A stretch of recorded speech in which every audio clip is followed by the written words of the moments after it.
Welcome to What's Really Happening in Southern Utah, the podcast. I'm your host, Dan Kidder. Our podcast is all about issues facing Southern Utah. Here we will announce your upcoming events, talk with movers and shakers in our community about important issues facing Beaver, Iron, Kane, and Washington counties, and make sure you are kept in the loop with interesting news and commentary of local interest. While we welcome folks from all over, our goal with this podcast is to give residents of Southern Utah a place to find out about issues that affect them. You can find us on Apple Podcasts and also on our Facebook group, What's Really Happening in Southern Utah, and online at what'sreallyhappeningsu.com. You're listening to What's Really Happening in Southern Utah, the podcast, with your host, Dan Kidder. Hey everybody, we are so really lucky today. This is an auspicious occasion. This is the maiden voyage of What's Really Happening in Southern Utah, the podcast. We've been talking about doing this for, 4 or 5 months now. We finally got all of the pieces of gear set up, and we are here in the Kidder Communications Studios in the Boomer Building in downtown Cedar City, Utah. And the way this came about, we started doing some local access video. We had a TV crew come in here and get everything set up. We were switching this thing live. We had all kinds of musical guests come in. That was hosted by Roger Alcott. And we were also doing community interest topics, and that was McKinnon Hansen. And we may still continue to do that. We're still looking at how we can do that. But a lot of people came to me afterwards, and they said, man, I really wish I could listen to you while I was driving in my car or while I'm at my desk at my office. And so we looked at doing this as an audio podcast so that you have the option to do that. It's not always real convenient to try to watch videos when you're driving, especially. Don't do that. So for our maiden voyage here, we have a very special series of programs coming up this week. Our first one is the Iron County Commission Seat B candidates are in the studio for a debate, and I appreciate it. I've got Steve Miller here. Hey, Steve. How are you? And I've got Mr. Paul Cozzens. Hello, Dan. So, guys, I really appreciate you coming in here, and I give you props because this is the hot seat, man. It is not everybody who wants to willingly place themselves in the fire. And I can tell you from experience, because I have been in your shoes many, many, many times. I once ticked off a U.S. senator so bad he remembered it for almost a decade and held it against me. Oh, go Johnny Isakson from Georgia.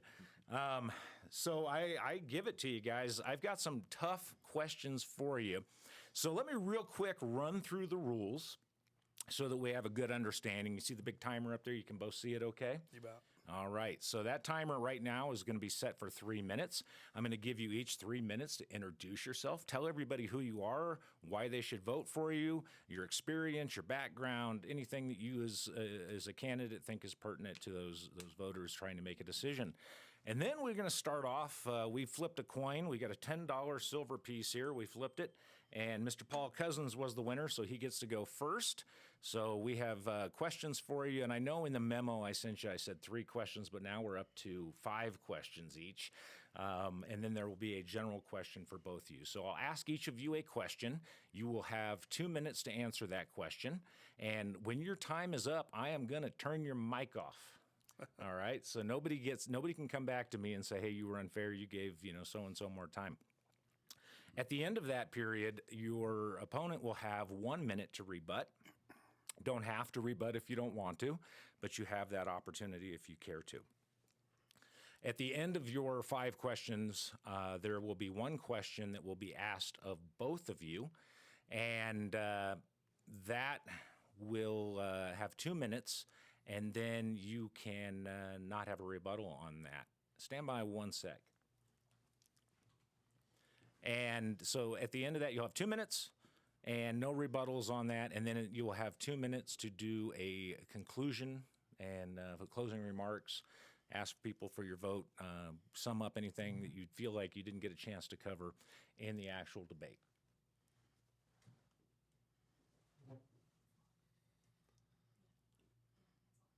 Unlock it.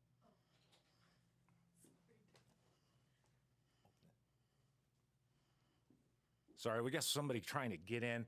We got Mr. Jeff Richards, local reporter, trying to join us. and he said he was outside the studio, so we will see if he's coming in. All right, gentlemen, we are going to get going here, and I'm going to start this timer, and since, Paul, you won the coin toss, so we're going to let you go first, so tell us about yourself.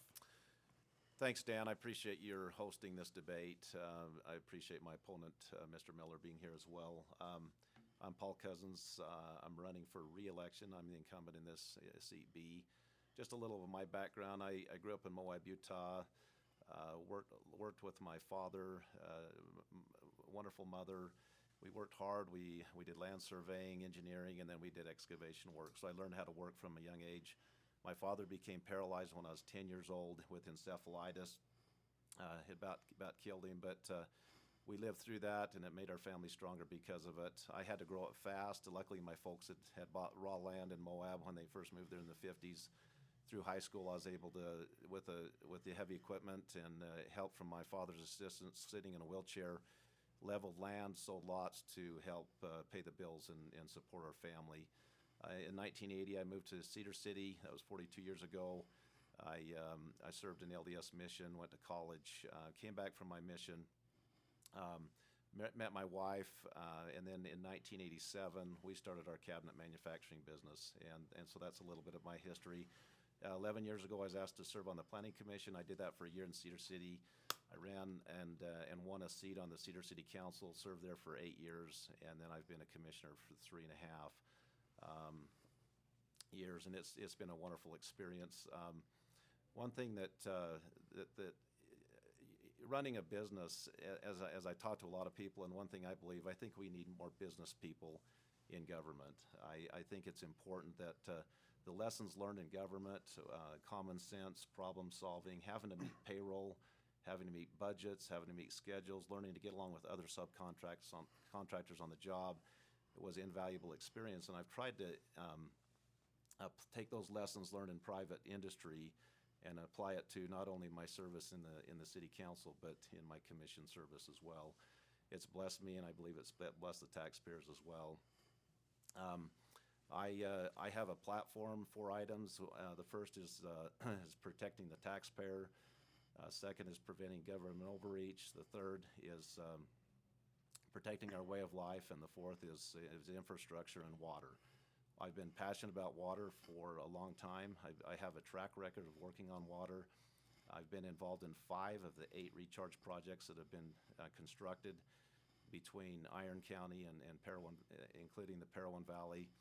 We've worked hard with the farmers to help them be more efficient with their pivots. I've gone to legislature and got money for them to help them incentivize.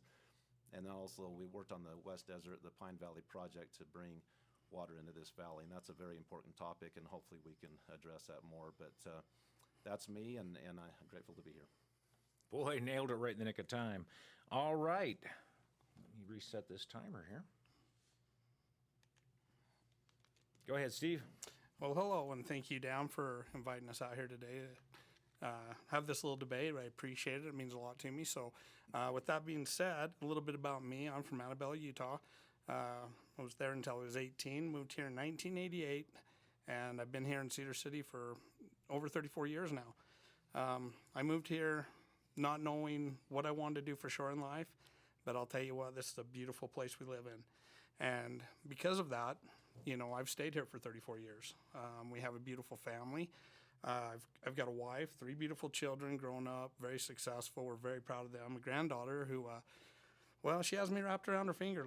Let's be honest, they do that.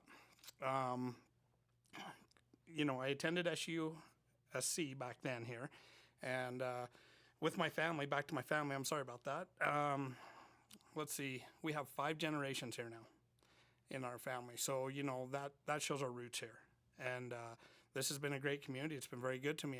I've had the opportunity to serve on the county commission and do charities for people, fundraisers. And then for the last 16 years, I have an event called the Fish and Fun event, and this is for people with disabilities. We actually take these participants out. We put them on the lake for half a day. We go fishing. We followed up with a huge barbecue, an award ceremony, and the Utah National Guard has been our biggest supporter for, 16 years.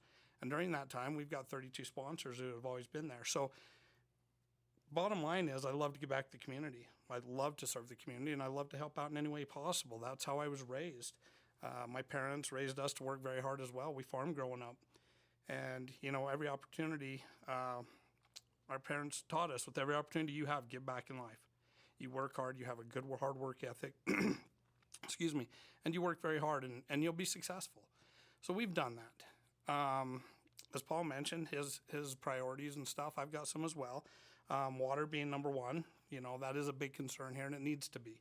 So we're addressing that. Growth, the growth that's going on in Cedar City right now is amazing. When I moved here in 1988, I believe there was 3 stoplights back then. Boy, has this place changed, and it's just been amazing to see the growth. And then good jobs for people. We want to make sure we have a place where people can move, have a good livelihood, and have a good opportunity to work in a good field that makes them a good living and support their families. So, these are what I'm chasing as well. And I'm super happy to be here, and I appreciate this opportunity. Awesome. Time left on the clock. All right, we're ready to get into the questions here. We have got a good selection of questions. Paul is up first. Oh, my keyboard just decided it wanted to connect. All right. This question is for you. You will have 2 minutes to answer this. Mr. Cozzens, when you first ran for county commission, you stated that you would resign your seat on the Cedar City Council, but instead you continued to serve as both a councilman and a county commissioner. Can you explain why you did not resign from the city council? I will, yes. I'm glad you asked that question, Dan. So, as usual in politics, you have some heated subjects. During that time, in fact, it was right after the November election, the day after, we got bids in to replace the snack shack structure at the Bicentennial Parks. And I had fought for months to, the council had voted to tear that down and replace it with a smaller building.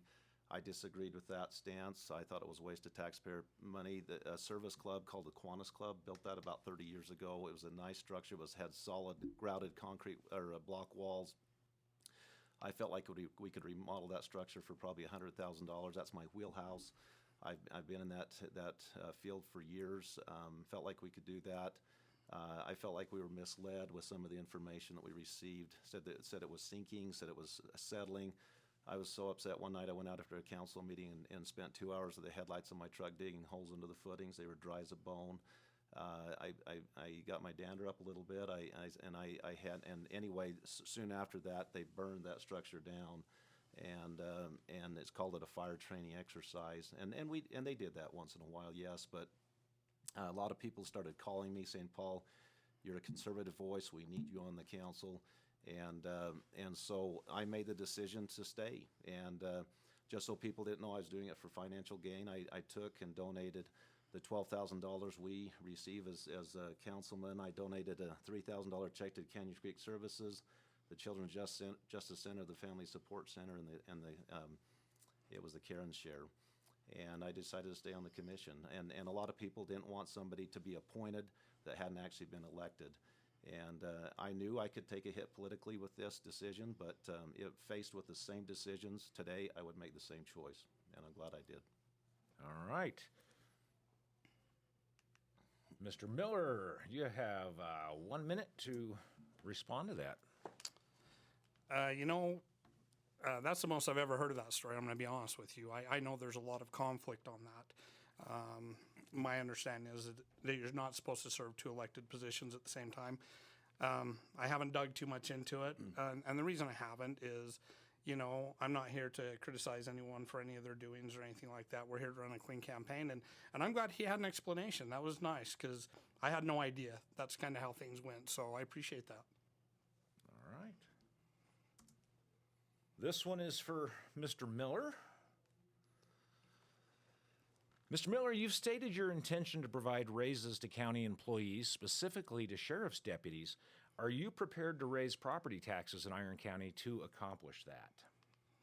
Well, starting with that, I am prepared, but that's not the first goal.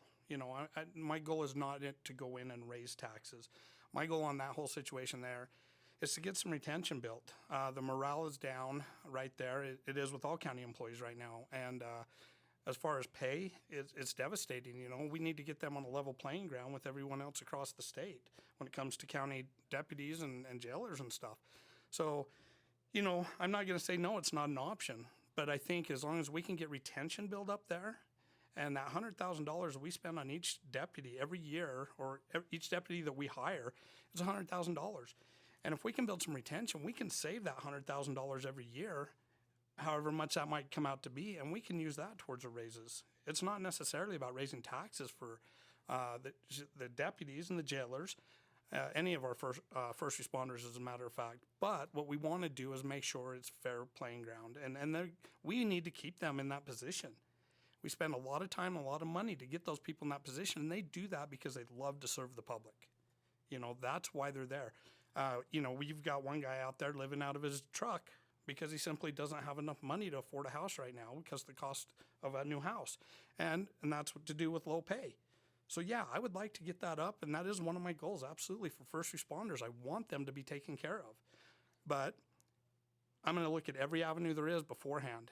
It's not about raising taxes.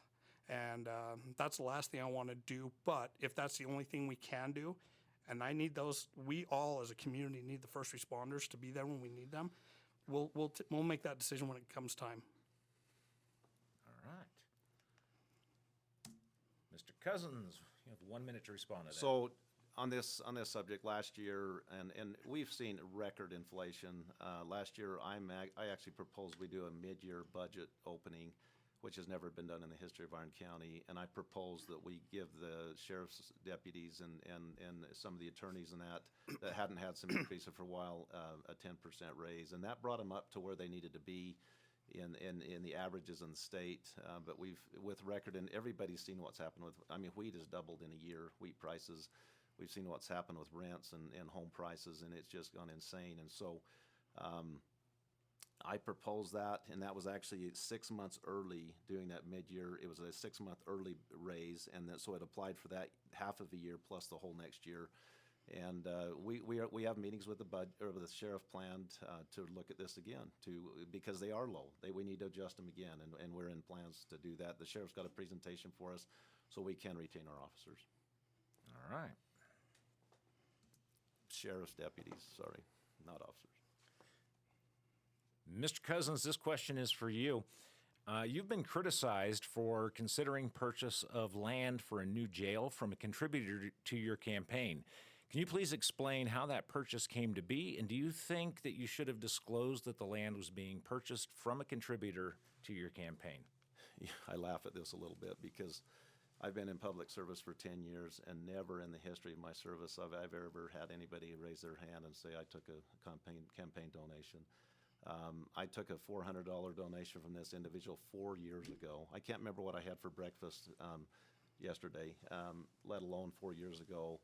I was criticized for that. It was interesting. I looked up, just for fun, I looked up the Cedar City Council campaign reports from 2019, and 3 individuals on the city council took $500 donations from a certain company in Cedar City. And they voted on multi-million dollar projects since. Not one of them have ever raised their hand and said, I need to disclose it. I've never seen it happen. It's just not something that happens. It's insane to think if I was really influenced by a $400 donation 4 years ago, why would I have voted on the Smead property to be the first property? I don't think I would have done that because that individual had nothing to do with that property. The property we're looking at now out north of Fiddler's Canyon is a property he happens to own, and this individual happens to own a lot of property in Iron County. He owns a lot of it. And so the chances of finding a piece, and that piece, it had no influence. It just happened to we've had criticism that we should have used the Sitla piece, but that would move the jail closer to the homes, not further away. And this piece is up out of the wash where there's no flood damage. There's some that have talked about moving the jail further north, but there's no utilities out there. And yes, we could maybe buy that land for $1,000 an acre instead of $50,000 an acre, but it's $20+ million to get utilities to that site. It's probably $20 to $40 million to build a new underpass under the freeway to access. Anybody that's driven under that little underpass knows what I'm talking about. The access would be hard. So there's no influence there. All right. Mr. Miller, you have 1 minute to respond. I do disagree with this a little bit. Going to all the meetings from day one this last year of the gel sites and stuff, this was not one of the original 4 sites that was announced. That site right out there right now was actually on Automall Drive down lower, and then it was switched out, or if you want to call it a bait and switch, however you want to put that. But this was done without anybody knowing. I've talked to these residents out in Fiddlers, and I feel they're concerned. This is the reason I ran to begin with. But with that being said, this other site, there is power up nearby there. I know that. I've looked into this as well. So, the $20 million keeps coming out of being, we need $20 million for this, we need $20 million for that. I disagree with that. I would like to see some more hard numbers on that because there is power there.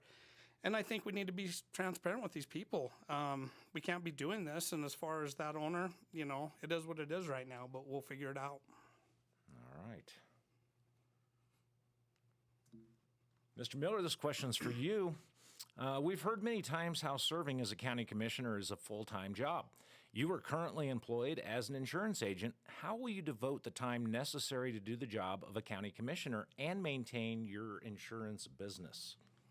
That has been brought to my attention. Of course, I'm not the first one to run for a county commission seat, nor would I be the first one to have 2 jobs as a county commissioner. Being in the insurance industry is an amazing job because you get to pick your own hours. You choose when you work. I could work every evening. I could work every morning. It doesn't matter when I work. My business is pretty much around the clock. So there is no conflict with my employment at all. It actually frees me up a lot more than anyone else would have the opportunity to do with a full-time job working under someone else. So that's one of the great things about being self-employed is you can work with that. There's absolutely no conflict with that at all. And I know I can serve the public, and that's what I want to do. I want to serve them, and I have the time to do that. I have no children at home. Like I said, our kids are grown and stuff. We're empty nesters, and my wife is self-employed as well, and I'll tell you what, we can work around different schedules and we can make things happen. So not an issue at all. All right. Mr. Cozzens. On that, I ran my cabinet business for 33 years, and I ran it through the time I served as a city councilman. It was difficult, really. As involved as I was with water projects, it was a tough lift. But as a commissioner, I can't imagine, and even though it is considered a part-time job, I can't imagine trying to run my business and be a county commissioner. There's no way. I probably spend 50 hours a week as a commissioner to do it right and do a good job. We're going up to the legislature to work with legislative issues. I worked on the Parowan issue when they were trying to make secondary water metering a requirement. And I devote a lot of time to this, and I know what it takes to do it, to be able to drop everything and run and the different issues that come up, the meetings we have to go to, evening meetings, early morning meetings. We're in Parowan this morning looking at the fairgrounds at 7:30, planning some different issues with some of the changes we're making. So it's a difficult thing. I'm not saying it can't be done, but to do it right, it's a difficult thing to run a business and be a commissioner. All right, thank you. Mr. Cozzens, this question's for you. Water has been top of mind for everyone in the past few years. How will you approach the issue of ensuring Iron County has enough water for the next 50 years? I have a 10-year track record on this subject. I was elected in 2012 and appointed by Mayor Burgess to the Water Board. And I'm a very passionate person. I'm very involved. I ran heavy equipment when I was younger. So when we do projects, I love jumping on the machines, helping lay pipe, getting involved. I planned the Quichipaw Creek recharge project. I went down to St. George. I bought a headgate box, drilled it out, did the gate. We took our county employees out there. We did that whole project, and it's been a great success. And that's the way it's been with the other 4 projects I've been involved in. The Western Rock project, in a water meeting one night, starting in 2012, I got tired of the recharge projects being on the agenda every single month without doing anything. Finally, in 2016, I said, I'm tired of talking about this. Let's go do something. I went out to Western Rock, talked to the owners. They let us, we laid pipe. I found some used pipe at the airport, some 33-inch concrete pipe. We laid that in about 2 weeks. It's been an amazing project. And those projects are in place now, so when we have excess water from the snowpack on the mountain, that they're available to recharge. We recharged enough water in 2018 and 19 for about 20,000 homes that year. and it was incredible. We've worked with the farmers. I've been to the legislature to get money to help them be more efficient with the LIPA system. And then with the West Desert Project, and growth is gonna be determined by what water we have. If you have the old water, the 1934 and older, you can develop land. But if anything newer than 1934 is gonna be difficult because it can be forfeited by the state engineer who controls the water rights. And so growth is gonna be, everybody asks me that question, what about the growth? And it's gonna be determined by water rights and the priority date. And it's a free market thing. And I don't think that we should pick winners and losers in regards to who gets to do what. It's going to be controlled by those market forces. Okay. Mr. Miller. Well, and Paul, I give you credit. You have done a lot with water, and there's no doubt about that. And, you guys have a plan in place right now and everything, and I can appreciate that, and I think it's a good thing. I know you're talking about water coming over and everything else from Wawa Valley, Pine Valley, and everything. I think, it's been an amazing job that everybody's done to make that happen.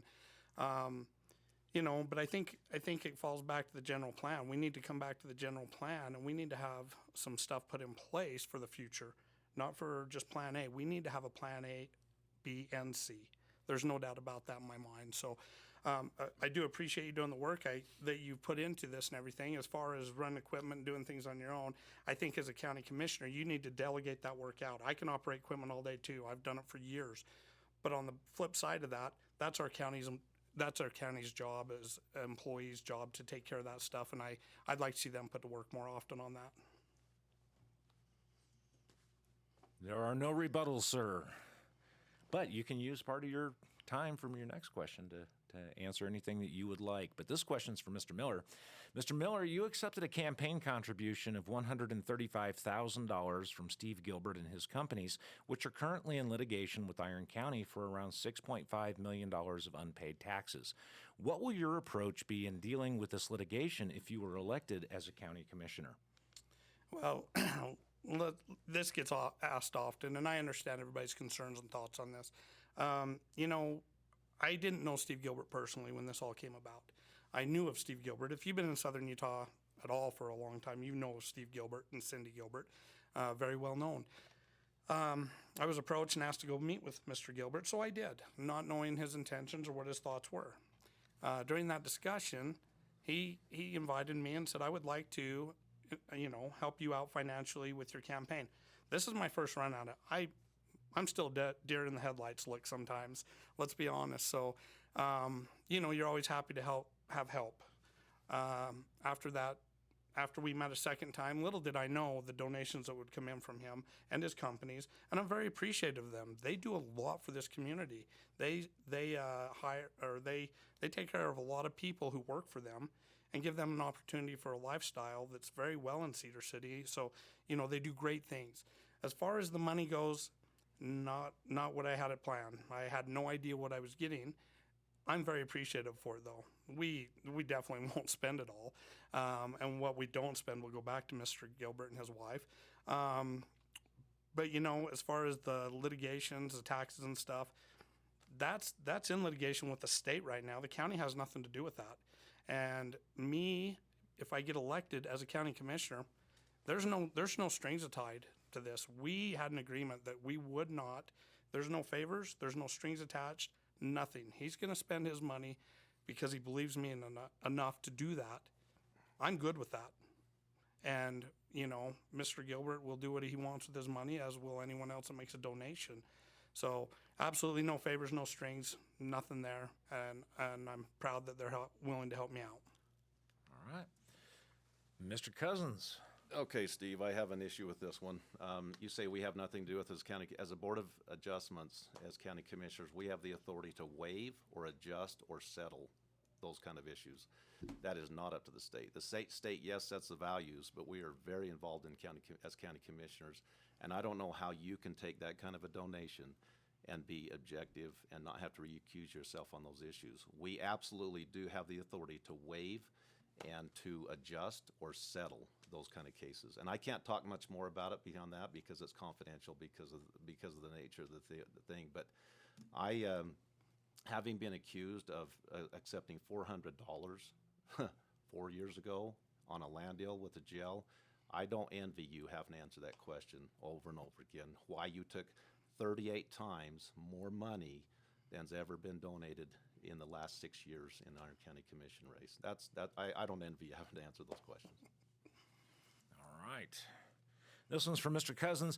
You have been criticized for your involvement in selecting the new jail site and for the public not being involved in discussions about the jail until after the very last stages. Do you feel that the public should have been better notified about this process? Can I take part of my time to ask a question? Sure, you can do whatever you want with your time. So real quick, we did look at a lot of sites. When you got to look at a site, it's like Walt Disney. When he had to find his property for his theme park in Florida, he didn't go out and announce to the world he was going to buy property. He sent people in, little realtor groups in to buy little pieces, and then he put it all together. When we go to buy jail property, we don't go out and announce to the world that we're going to look at this piece, because somebody will swoop in there and buy it out from under us, raise the price, and then make money on the county. That's not responsible for us to do that. It would be irresponsible. We did make an offer on the Smead site. It was owned properly. It was totally above board. And we made an offer on that site, and in our due diligence, we found that the soils weren't ideal for that heavy of a building, so we looked at other sites. But I would like to ask Mr. Miller a question, and maybe he can take part of his time with this. But and maybe before I ask that question, I'll go a little further because I've got a little bit more time. But this is a difficult topic, and it's very emotional for people. The jail out in Fiddlers right now, that was the last cabinet job I installed before I started my own cabinet business in 1987. And it's worked out there. Back when I worked on that job, there's hardly any houses around it, but it's filled right in around it. I believe that my first choice is in the north, the Loves out, and to correct Mr. Miller, when we called it the Auto Mall site, we were being very vague on purpose because of that very reason. We didn't want him to know exactly which piece we were looking at for the same reason I just mentioned, and so. That's why we did it that way. It wasn't a bait and switch. It was something we have to negotiate to protect the taxpayer and the financial. And then we can go through the. But my question for Mr. Miller is this: excluding all these other factors, without utilities and those things, if you had to pick between the Smead site and the Auto Mall site right now, which one would you choose to build a jail on? You know what? That's a tough one. Now that I've educated myself on the jail and what it entails, and I've spent numerous hours out to the jail, spent time with the sheriff, spent time with the jailers, the deputies, and everything, and educated myself. You know what? I am not opposed at all for it going out by my home in Smead. You know, because I have educated myself and spent the time. Yes, I came in hot to begin with. There's no doubt about it. You know, we just built that home a couple of years ago. So looking at having the sheriff's deputies and stuff right in your neighborhood, protecting you a little better because they're right there on hand. I'm not opposed to either one, but I'm fine with it being out by Smead. I think right now there's a situation with the people out in Fiddlers that needs to be addressed and handled correctly, and I don't think that has been yet. And they brought their education to Planning Commission, and they were heard, and it was good. All right. This question is for you, Mr. Miller. You have said that you originally got into this campaign, and we kind of just answered this, because of plans to build a new jail near your home. You've also stated in town hall meetings that you have since changed your mind about the jail. Will you please explain how your position has evolved on the subject of the jail, even though you just kind of did? Yeah, I just kind of did. You know, like I just mentioned, I was pretty furious at the beginning of this because, in my opinion, and I understand what you're saying about not letting people know to a degree, but if you're going to put it next to a neighborhood, there should be some flyers put out to those residents to give them a little warning. Hey, we just put money down on this for a site. You locked it in. We should have been notified somehow, somewhere, instead of finding out the hard way. So with that being said, you know, educating myself has come a long ways, and I still have a lot to learn.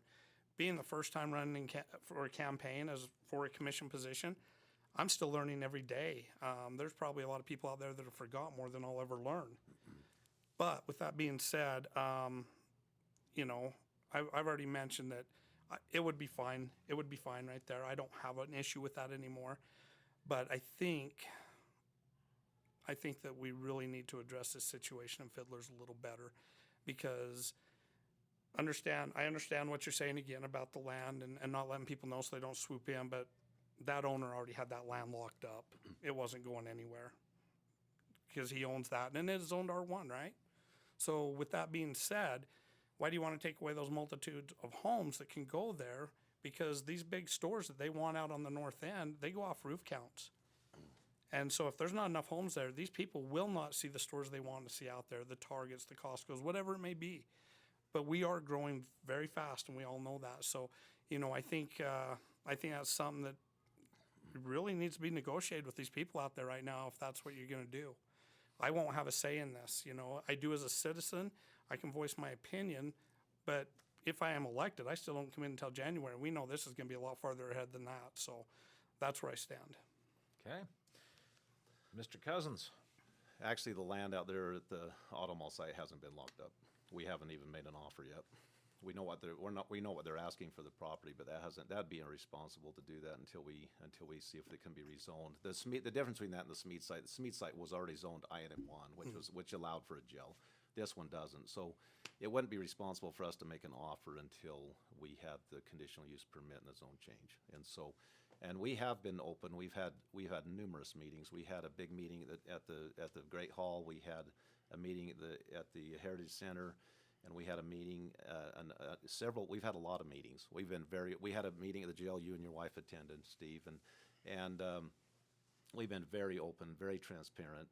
Unfortunately, a lot of people are busy with their lives, and they don't always notice things are happening until it affects them, right? So they jump in, and a lot of people that have been upset about it, I've said, go watch the videos, go watch the meetings, and they've come back and said, I'm still not happy, but I understand now. So that's where we're at. All right, Mr. Cozzens. According to an allegation today, you, quote, tipped off Frank Nichols for unpaid taxes to Cedar City. Can you explain what interaction occurred between you and Mr. Nichols over his delinquent taxes? 9 years ago. Somebody's really desperate. I don't even remember what happened. According to what I read, maybe if somebody owed money and I said, hey, you might want to pay that, and they paid it, wouldn't that be a good thing? I think that'd be great. I don't, and I guess this goes back to the $400 donation that everybody's dragging up, but I don't even honestly remember 9 years ago. I mean, I don't know where they got it. Somebody obviously fed that information to this individual out there that has set up a website to smear me. And Mr. Miller, I'm a little disappointed. The signs have been placed next to mine saying, talking about website. I'm really kind of disappointed that you haven't disavowed this mudslinging, this negative. I can go to every single one of those allegations that's on that site, and they're totally baseless. They've spun, and I'd love to have another debate where we talk about every one of them, Dan. But it's ridiculous what individuals are stirring up to try to slander me. And I call on your campaign to tell them to stop it, and because you haven't, and it's a real disappointment. This individual digs and digs and digs. He's what's sad is our one of our county employees that's in a supervisory position today called me and said, Paul, I can't get my work done. This individual is doing grammar requests every day, trying to make us dig up old records. We can't do our job in the county because he's harassing us every day. He wants it. And the other thing, there was a little dispute with the Women's Canyon Creek Services, and I was sent an email by an individual that works there that was so outrageous, I never even responded to it. And then they do a grammar request and post it as if it's truth. I never even responded to this. It's ridiculous. All right. Mr. Miller, your rebuttal, sir. Well, as far as this individual putting signs up by your signs and stuff like that, I had no idea he was even putting up signs. We both know who this individual is, but I will be the first to step up and say he is not affiliated with my campaign whatsoever. You guys have an enemy thing going on from years past before me, so you can't put this on my campaign. As far as what he puts out and everything, everybody has a free voice to say what they want. I don't keep track of it. I don't even know what you're talking about, the $400. I don't even get on Facebook anymore. I hate it because there are so many slanderous things going on. I see no reason for that. I do not have time for that. We are running a clean campaign. And the last thing I want to do is sit and argue with people. So I think you should reach out to that individual and understand that my campaign's not involved. And Canyon Creek, that's between you guys, not me. And I do know the story there, and you guys can handle that. All right. This question's from Mr. Miller. According to your campaign finance report on March 9th of this year, you paid the Iron County Board of Realtors $315 for affiliation. It appears to observers that you used campaign finance funds for membership in this organization in direct violation of Utah Code 20A 11104, Section 1B, subsection 14, which prohibits personal use of campaign funds for a, quote, membership fee for a professional or service organization. Did you use campaign funds to pay for your membership in the Iron County Board of Realtors? No, that came out of my personal account. Being part of the Board of Realtors I used to be in real estate for a lot of years. So I was a member way back when and stuff, but absolutely not. That came out of my own funds. I've been taught that you keep an eye on all that money, you take care of it, and these are the laws you obey, and I do. That's the first I've even heard of that one. That's a new one coming up, and obviously this debate seems to be getting uglier and uglier by the day, and it's really sad because I don't see why we can't run a good, clean campaign without trashing people, without things coming out, allegations, things being said one way or the other, and sicking people on other people. This is not what campaigning is for. A campaign is set out there so the people can find the best individual that they believe in to go run in that position and handle their job. So, it's quite amazing to me to hear these little things, just like your $400 thing. Honest to God, didn't know a thing about it till you brought it up, and I still don't even know what you're talking about. So, I would like to call out on Mr. Cozzens to let's run a clean campaign. Let's get these people that you've got out there trashing on me and stuff as well, and you know what I'm talking about. I can bring up several different meetings that things have been said and done, but I challenge you to a clean campaign. Drop it all. I'm not out after you. I don't dislike you. I don't have anything against you. Let's run a clean campaign. Let's let the citizens decide who's going to be best. I'm not taking it away from anything you've ever done or do. Let's just run a clean campaign. That's all I can ask. Okay, Mr. Cozzens? We have run a clean campaign. I have not engaged. If you've noticed, I used to engage a lot on Facebook with comments, but on this stuff, I haven't engaged. You can't find a like, a comment, or anything. If anybody does say something, I've tried to spend a lot of time on my website. It's got a lot of great information, paulcozzens.com. You can go read about my record, my platform, my goals, what I've done. There's articles embedded in there you can click on. There's the water reports, there's the groundwater management plans, and what I have done is if I do respond to anybody, I say, look, go to my website, read what I've got there. If you have further questions, call me. So that's all you'll ever see from me. So we have run a very clean campaign. I can't help if others want to comment on different things, and I honestly, I've been out working. I don't pay attention to that stuff. I didn't know anything about this donation or whatever it is they're accusing you. I have no idea. I don't know the law, and I don't care. I don't. All right. This is a general question for both candidates. You both will have 2 minutes to answer this, and there will be no rebuttals. And since you went first, I'm going to let Mr. Miller have first crack at this. Iron County has seen unprecedented growth, and this has led to taxing of our current infrastructure and resources. How will you approach the issue of growth in Iron County if you were elected to the county commission? Well, as far as growth goes, we got to go back to the general plan that hasn't been updated since, 1995. Wow, what a long time it's been since that's been updated for the county. So we need to go back and we need to put together a new plan with that general plan, and we need to make sure that we have things in order for this growth. We need to manage this growth somehow. Again, Mr. Cozzens had mentioned the waters and stuff. We don't want that to get out of hand. We definitely don't want that to get out of hand. And the growth is tremendous right now. And it's quite shocking to watch this subdivisions after subdivision go in. I think what are we at, 30 subdivisions right now, I believe, in Iron County. So, the growth is insane, but we need to go back to the general plan no matter what. with the water, with the growth and everything else, and that needs to be reestablished and looked at and put back into place. So that's the part that makes me nervous. Is it seems like there's not a good plan. It's just kind of have at it. And I'm speaking freely about this. What I do know, I still have a lot to learn, but there's a lot of good people out there that understand this better than I do that can help me with those sources. But that's where I'm leaning right there. All right. Mr. Cozzens. I'm so happy this came up because I've been chomping at the bit to answer this. We work on our general plan every month. It's not that it hasn't been done. The responsible way to work on general plans or master plans, whatever you want to call them, is to take them piece by piece. When I was first elected, we were working on the belt route that goes from Highway 56 going north. We know the one that goes to Hamilton Fort. This one's going to go north up through the DeMille-Sod, by the DeMille-Sod farm and around and curve around to just north of Enoch. And we did that early so that we can get developers and stuff to work around our plans. We can buy right-of-ways and easements and different things. We've got a septic tank survey going right now, but with Summit and Newcastle, and that's part of our general plan, is to see what kind of density we can do with septic tanks. Another thing is water.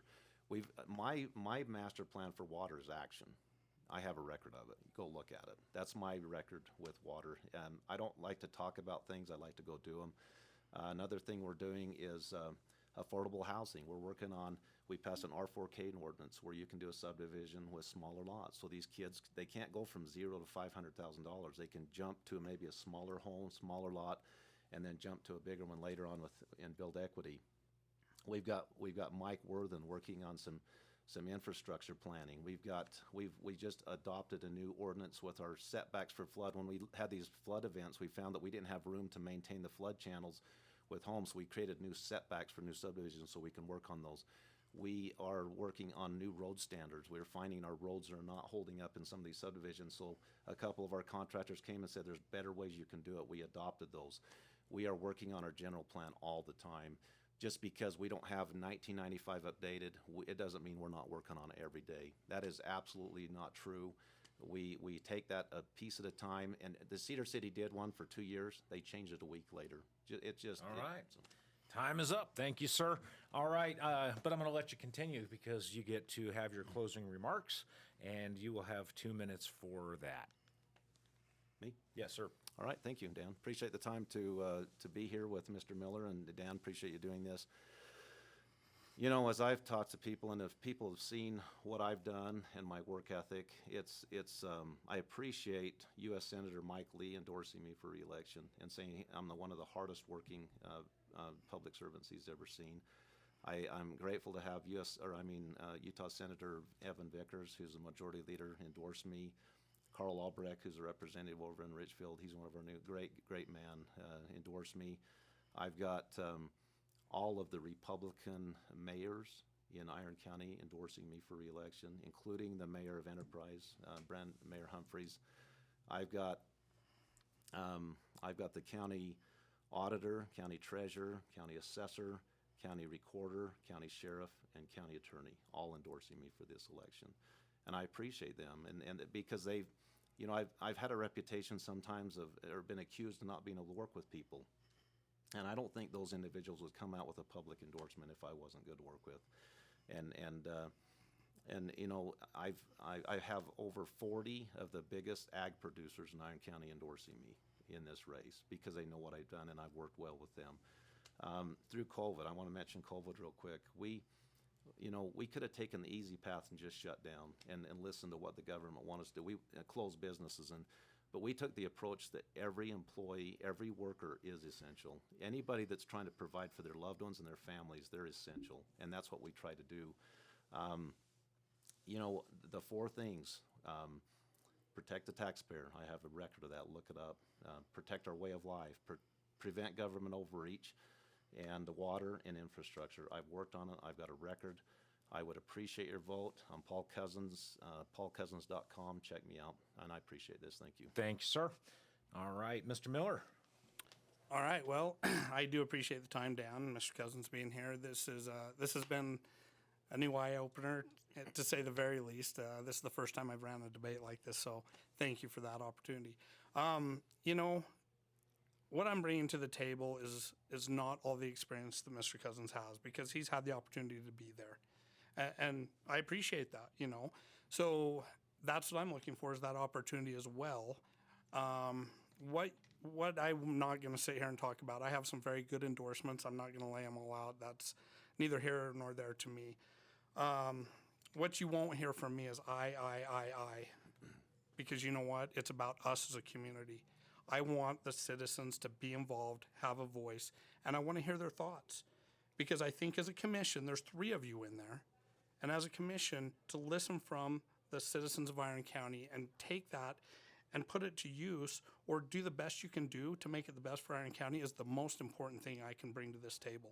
I believe in listening. I could learn more from a rancher who's been doing it for 80 years about water than ever studying anything, because those people have done this their whole lives.